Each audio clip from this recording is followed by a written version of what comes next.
Good morning to one and all. Today we can discuss the same topic, that is types of invoices. Types of invoices, second point, that is bill of supply.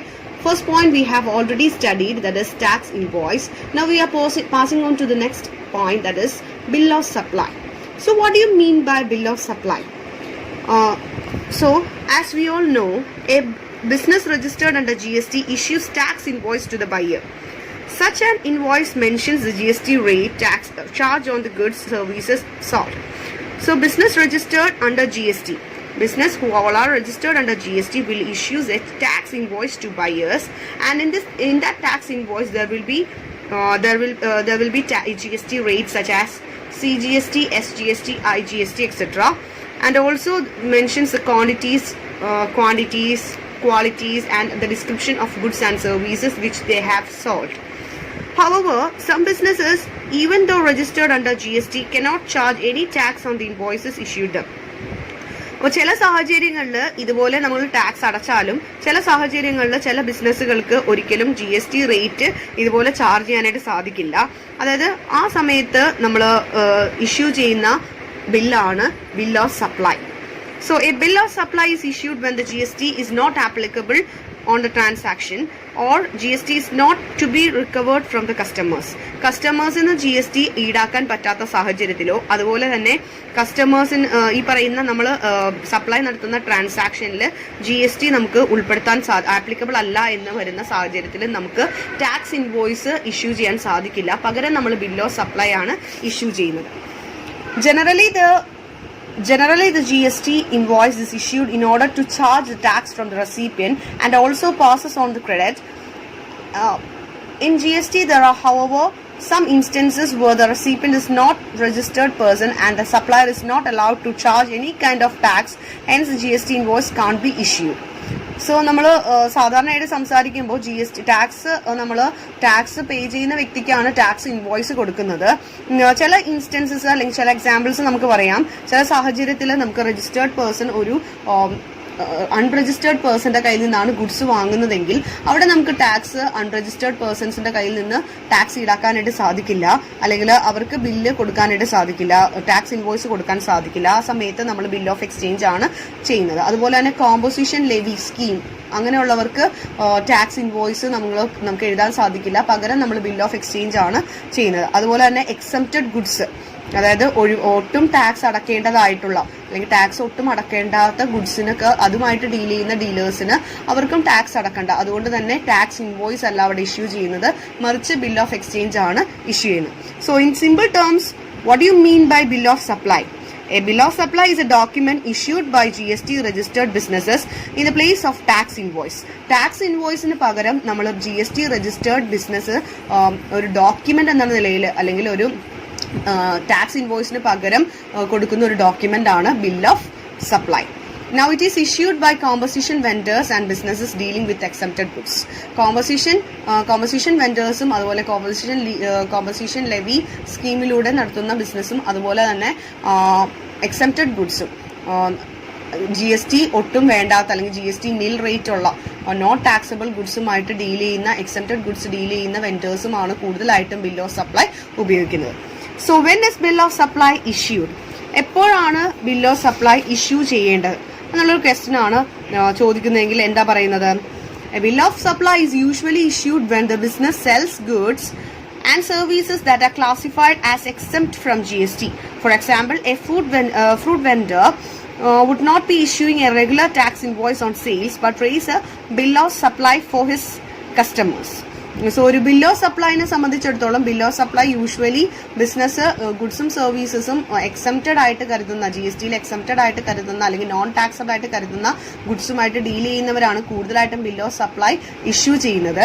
Example ആയിട്ട് നമുക്ക് പറയാം fruit vendors അല്ലെങ്കിൽ fruits വിൽക്കുന്ന വ്യക്തികൾ അവരൊരിക്കലും ഒരു tax invoice അല്ല അവർ നമുക്ക് തരുന്നത്, അവർ മറിച്ച് ഒരു ബിൽ ഓഫ് സപ്ലൈ ആണ് നമുക്ക് കസ്റ്റമേഴ്സിന് കൊടുക്കുന്നത്. And also in cases where business is registered under composition scheme. Composition സ്കീമിലാണ് അവർ രജിസ്റ്റർ ചെയ്തിട്ടുള്ളെങ്കിൽ അവിടെയും ടാക്സ് ഇൻവോയ്സിന് പകരം കസ്റ്റമേഴ്സിന്റെ കയ്യിൽ നിന്ന് ടാക്സ് വാങ്ങാൻ പറ്റില്ല. അപ്പൊ അതുകൊണ്ട് തന്നെ അവർ ബിൽ ഓഫ് സപ്ലൈ ആണ് ഇഷ്യൂ ചെയ്യുന്നത് ഓരോ സെയിൽസ് ട്രാൻസാക്ഷനും. Next sample of bill of supply. ഇവിടെ ഒരു ബില്ലിന്റെ ഒരു ഫോർമാറ്റ് കൊടുത്തിട്ടുണ്ട്, അതായത് സാമ്പിൾ കൊടുത്തിട്ടുണ്ട്. അപ്പോൾ ഇവിടെ നോക്കാം എന്തൊക്കെ കാര്യങ്ങളാണ് ഈ ബിൽ ഓഫ് സപ്ലൈയിലുള്ളത് നോക്കാം. അതിന്റെ ബിൽ നമ്പർ, കാര്യങ്ങൾ, അതുപോലെ തന്നെ എത്ര രൂപയുടെ ട്രാൻസാക്ഷൻ ആണ്, ഡേറ്റ്, റെഫറൻസ്, ഡ്യൂ ഡേറ്റ്, അതുപോലെ തന്നെ ആരാണ് ഇത് ഇഷ്യൂ ചെയ്തിട്ടുള്ളത്, അവരുടെ GSTN number, state code, pan number, ഇങ്ങനെയുള്ള എല്ലാ കാര്യങ്ങളും, അതുപോലെ തന്നെ ഐറ്റം ഡിസ്ക്രിപ്ഷന്, അതുപോലെ ടാക്സബിൾ വാല്യൂ എത്രയാണ്, റേറ്റ് ഓഫ് റിട്ടേൺ, ക്വാണ്ടിറ്റി, എത്ര ക്വാണ്ടിറ്റി ഓഫ് ഗുഡ്സ് വിറ്റു, ഇങ്ങനെയുള്ള എല്ലാ ഡീറ്റെയിൽസും ഈ ഒരു സാമ്പിളിൽ അവർ കാണിക്കുന്നുണ്ട്.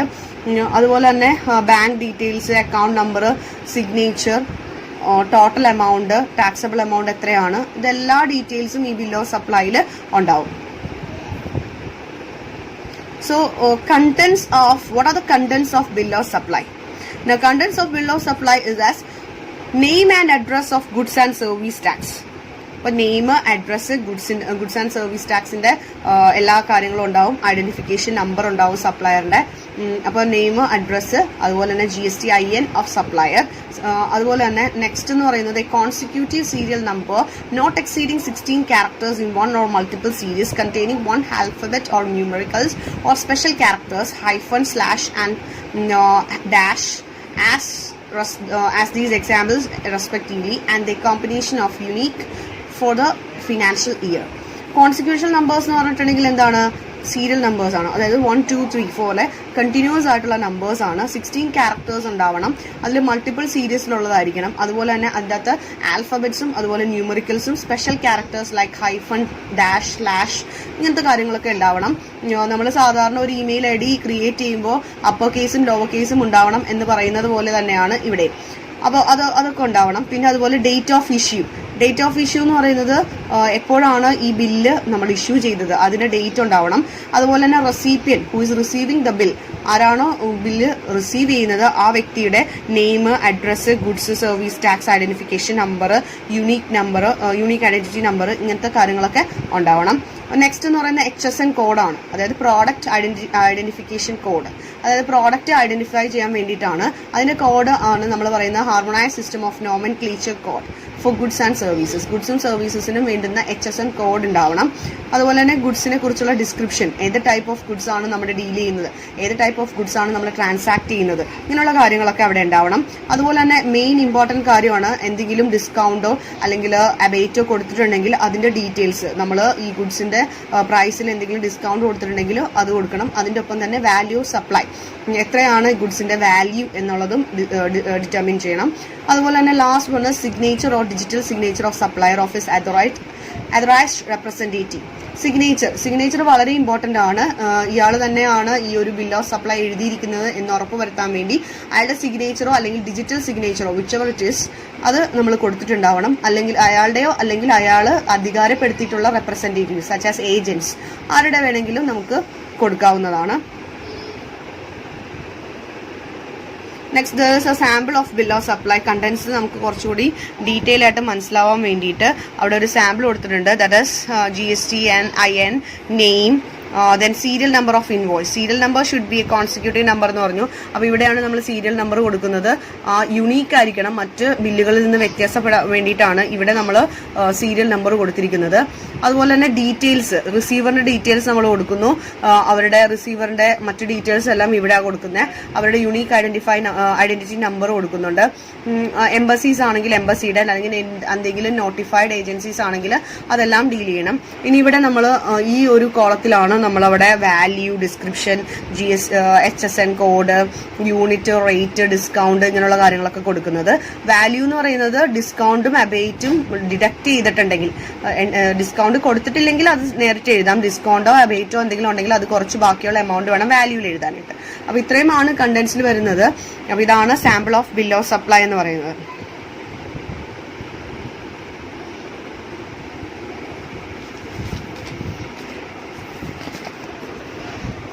Now, issue of bill of supply. The following registrants should issue the issue of bill of supply: composite dealer and exporter. A taxpayer whose turnover is less than 75 lakhs can opt for composition scheme. ഇപ്പോൾ tax പേയേഴ്സിന് 75 lakhs റുപ്പീസിനേക്കാൾ turn over കുറവാണെങ്കിൽ, അല്ലെങ്കിൽ അവർക്ക് turn over 75 lakhs അത്ര ഇല്ല എങ്കിൽ അവർക്ക് composition സ്കീമിന് വേണ്ടി apply ചെയ്യാം. കോമ്പോസിഷൻ സ്കീമിന് അപ്ലൈ ചെയ്തിട്ടുള്ള വ്യക്തികൾ എന്താണ്, അവർക്ക് ബയേഴ്സിന്റെ കയ്യിൽ നിന്ന് ടാക്സ് ഈടാക്കാനായിട്ട് സാധിക്കില്ല. പകരം ഒരു ഫിക്സഡ് എമൗണ്ട് റേറ്റ് ഇവർക്ക് കൊടുക്കും, അത് മാത്രം അവർ അടച്ചാൽ മതി. അപ്പൊ അങ്ങനെ അപ്പോൾ ഇവരുടെ തന്നെ പോക്കറ്റിൽ നിന്നാണ് ഈ കോമ്പോസിറ്റ് ഡീലേഴ്സ് എന്ത് ചെയ്യേണ്ടത്, ടാക്സ് അടക്കേണ്ടത്. അപ്പൊ അതുകൊണ്ട് തന്നെ GST അവർക്ക് ചാർജ് ചെയ്യാൻ സാധിക്കില്ല. GST ചാർജ് ചെയ്യാൻ പറ്റാത്തത് കൊണ്ട് തന്നെ അവർക്ക് എന്താണ്, GST ഇൻവോയ്സ് ലേ ഔട്ട് ചെയ്യാനായിട്ട് സാധിക്കില്ല. Thus a combination dealer has to raise bill of supply instead of tax invoice. അപ്പോൾ ഇവിടെ നമ്മൾ bill of supply ആണ് റേസ് ചെയ്യുന്നത് instead of tax invoice. Tax ഇൻവോയ്സിന് പകരം നമ്മൾ എന്താ യൂസ് ചെയ്യുന്നത്, composition dealers bill of supply ആണ് ടാക്സ് ഇൻവോയ്സിന് പകരം കൊടുക്കുന്നത്. The composition dealer has mentioned the word composition taxable, not eligible to collect taxes on supplies on bill of supply. അപ്പോൾ ബിൽ ഓഫ് സപ്ലൈ നമ്മൾ കൊടുക്കുകയാണെങ്കിൽ ടാക്സ് കളക്ട് ചെയ്യുക, ബയേഴ്സിന്റെ കയ്യിൽ നിന്ന് ടാക്സ് കളക്ട് ചെയ്യാനുള്ള അധികാരം ഇല്ല. സെക്കൻഡ് വൺ എന്ന് പറയുന്നത് എക്സ്പോർട്ടേഴ്സ് ആണ്. Who is exporters? One who is sending their goods to other foreign countries. So an exporter is also required to charge GST on their invoice. അപ്പോൾ എക്സ്പോർട്ടേഴ്സിനും ഇതുപോലെ തന്നെ GST ചാർജ് ചെയ്യാം ഇൻവോയ്സിൽ. പക്ഷേ എക്സ്പോർട്ട് 0 റേറ്റഡ് ആണ് നമ്മുടെ കൺട്രിയിലുള്ളത്. 0 റേറ്റഡ് ആയതുകൊണ്ട് തന്നെ നമുക്ക് എന്ത് ചെയ്യാൻ പറ്റില്ല. So the next one is exporters. Exporter is also required to charge GST on the invoices. This is because the export of suppliers are 0 rated. നമ്മുടെ രാജ്യത്ത് എക്സ്പോർട്ടിംഗ് നടത്തുന്ന വ്യക്തികൾക്ക് നമുക്ക് 0 rated ടാക്സ് ആ കൊടുക്കുന്നത് in order to increase exporting rate. So tax payers exporting goods ആണെങ്കിൽ അവിടെ നമ്മൾ ടാക്സ് ഇൻവോയ്സിന് പകരം ബിൽ ഓഫ് സപ്ലൈ ആണ് ഇഷ്യൂ ചെയ്യേണ്ടത്. അപ്പോൾ dealers has to mention the following in the bill of supply, that is supplies meant for export, that is payment of IGST. നമുക്കറിയാം exporting നടത്തുമ്പോൾ from one country to another അല്ലെങ്കിൽ from one state to another state നമ്മൾ IGST ആണ് ഉപയോഗിക്കുന്നത്. അപ്പോൾ IGST ആണ് അവിടെ വരുന്നത് എന്നുള്ളത് മെൻഷൻ ചെയ്യുക. അതുപോലെ തന്നെ it is മെന്റ് four supply meant for export എന്നുള്ളത് വളരെ അധികം ഡീറ്റെയിൽ ആയിട്ട് അല്ലെങ്കിൽ വളരെ ഇമ്പോർട്ടൻ്റ് ആയിട്ടുള്ളതാണ്. അപ്പോൾ അതുകൊണ്ട് ബിൽ ഓഫ് സപ്ലൈയിൽ അത് എഴുതിയിട്ടുണ്ടാവണം. Then supply meant for export under bond or letter of undertaking without payment of IGST. അപ്പോൾ സപ്ലൈ മെന്റ് ഫോർ എക്സ്പോർട്ട് നമ്മൾ ബോണ്ടോടെയോ അല്ലെങ്കിൽ ലെറ്റർ ഓഫ് അണ്ടർടേക്കിങ്ങിലൂടെയാണ്. വിത്തൗട്ട് പേയ്മെന്റ് ഓഫ് IGST ആണെങ്കിൽ അതും മെൻഷൻ ചെയ്തിട്ടുണ്ടാവണം. അപ്പോൾ എന്താണോ അത് ചെയ്യുന്നത് അത് ആ ബിൽ ഓഫ് സപ്ലൈയിൽ മെൻഷൻ ചെയ്തിട്ടുണ്ടാവണം. Next is last one is exempted good supplier. Exempted goods suppliers ആയിട്ടാണ് അല്ലെങ്കിൽ എക്സംപ്റ്റഡ് ഗുഡ്സോ സർവീസുമായിട്ടുള്ള അതുമായിട്ട് ഡീൽ ചെയ്യുന്നവരാണെങ്കിലും അവരും ഇതുപോലെ ബിൽ ഓഫ് സപ്ലൈ ആണ് ഇഷ്യൂ ചെയ്യേണ്ടത്. എക്സാമ്പിൾ ഇവിടെ പറയുന്നുണ്ട്, when a registered taxpayer provides unprocessed agricultural products, they have to issue bill of supply instead of tax invoice. A fruit vendor who is not issuing regular tax invoice on sale but raise bill of supply for his customers. അപ്പം നേരത്തെ പറഞ്ഞതുപോലെ തന്നെ ഒരു example registered tax payers ആണെങ്കിൽ unprocessed agriculture products, നമുക്കറിയാം കൃഷി products അല്ലെങ്കിൽ കൃഷിയുമായിട്ട് ബന്ധപ്പെടുന്ന പ്രോഡക്ട്സിനൊക്കെ നമുക്ക് എക്സംപ്റ്റഡ് ഗുഡ്സിന്റെ കാറ്റഗറിയിലാണ് വരുന്നത്. അപ്പോൾ എക്സംപ്റ്റഡ് ഗുഡ്സുമായിട്ടാണ് ഡീൽ ചെയ്യുന്നത്. അതുകൊണ്ട് തന്നെ അവിടെ റേറ്റ് 0 റേറ്റഡ് ആണ്. അപ്പോൾ അതുകൊണ്ട് തന്നെ നമുക്ക് എന്തില്ല, ടാക്സ് ഇല്ല, നോൺ ടാക്സബിൾ ഐറ്റം ആണ്. അപ്പോൾ അതുകൊണ്ട് തന്നെ നമുക്ക് ടാക്സ് ഇല്ലാത്ത ഒരു ഐറ്റത്തിന് ടാക്സ് ഇൻവോയ്സ് പ്രിപ്പയർ ചെയ്യേണ്ട ആവശ്യമില്ല. അവിടെ നമ്മൾ ബിൽ ഓഫ് സപ്ലൈ ആ കൊടുക്കുന്നത്. അതുപോലെ തന്നെ ഒരു ഫ്രൂട്ട് വെൻഡറിനെ സംബന്ധിച്ചിടത്തോളം അയാൾ അൺരജിസ്റ്റേർഡ് ഡീലർ ആയതുകൊണ്ട് തന്നെ അവിടെ നമുക്ക് റെഗുലർ ടാക്സ് ഇൻവോയ്സിന്റെ ആവശ്യമില്ല. അവിടെയും ബിൽ ഓഫ് സപ്ലൈ ആണ് ആവശ്യം. ഈ കേസസിലൊക്കെ രജിസ്റ്റേർഡ് സപ്ലയർ ആണെങ്കിൽ നമ്മൾ കേസസ് പറയുന്നത് the cases where the registered supplier need to issue bill of supply. ഏതൊക്കെ കേസിലാണെന്ന് ചോദിക്കുകയാണെങ്കിൽ സപ്ലൈ ഓഫ് എക്സംപ്റ്റഡ്, നിൽ rated, non taxable, non GST goods and services. Exempted ആയിട്ടുള്ള ഗുഡ്സ് ഡീൽ ചെയ്യുന്നവർ, അതുപോലെ നിൽ റേറ്റഡ് ആയിട്ടുള്ളത്, നോൺ ടാക്സബിൾ ആയിട്ടുള്ളത് അല്ലെങ്കിൽ നോൺ GST പേയ്മെന്റ് നടത്തേണ്ടാത്ത ഗുഡ്സും സർവീസസിനുമാണ് നമ്മൾ സാധാരണയായിട്ട് ഇതുപോലെ ബിൽ ഓഫ് സപ്ലൈ കൊടുക്കേണ്ടത്. Payment of tax under composition scheme ഉപയോഗിച്ചുകൊണ്ട് ടാക്സ് അടക്കുന്നവരും ഇതുപോലെ തന്നെ ബിൽ ഓഫ് സപ്ലൈ അപ്ലൈ ചെയ്യാം. ഇനി നമുക്ക് ഉള്ളത് നമ്മുടെ ഫിലിപ്പിന്റെ ബുക്കിൽ നിന്നുള്ള കുറച്ച് കാര്യങ്ങളാണ്. That is exempted supply. Bill of supply in case of exempted supply rule 49. So bill of സപ്ലൈയിൽ വരുന്ന എന്തൊക്കെ കാര്യങ്ങളാണെന്ന് ഓൾറെഡി നമ്മൾ കണ്ടൻസിൽ പഠിച്ചതാണ്. ആ കണ്ടൻസ് തന്നെയാണ് വീണ്ടും ഇവർ എക്സ്പ്ലെയിൻ ചെയ്തിരിക്കുന്നത്. അപ്പോൾ അതിൽ ജസ്റ്റ് പറയാനുള്ളതെന്ന് പറഞ്ഞാൽ നേരത്തെ പറഞ്ഞത് തന്നെയാണ്. ഇതിൽ നെയിം, അഡ്രസ്സ്, ഐഡന്റിഫിക്കേഷൻ നമ്പർ ഇങ്ങനെയുള്ള കാര്യങ്ങളൊക്കെ കൊടുക്കും. അതുപോലെ HSN കോഡ്, സാക്ക് ആണ് നമ്മൾ സാക്ക് കോഡ്, അതായത് സർവീസ് അക്കൗണ്ടിങ് കോഡാണ് നമ്മൾ സർവീസ് ആണെങ്കിൽ കൊടുക്കുന്നത്. ഇതൊക്കെ തന്നെയാണ് ഇതിലും പറയാനുള്ള എക്സംപ്റ്റഡ് ഗുഡ്സ് ആണെങ്കിൽ. അപ്പോൾ നമുക്ക്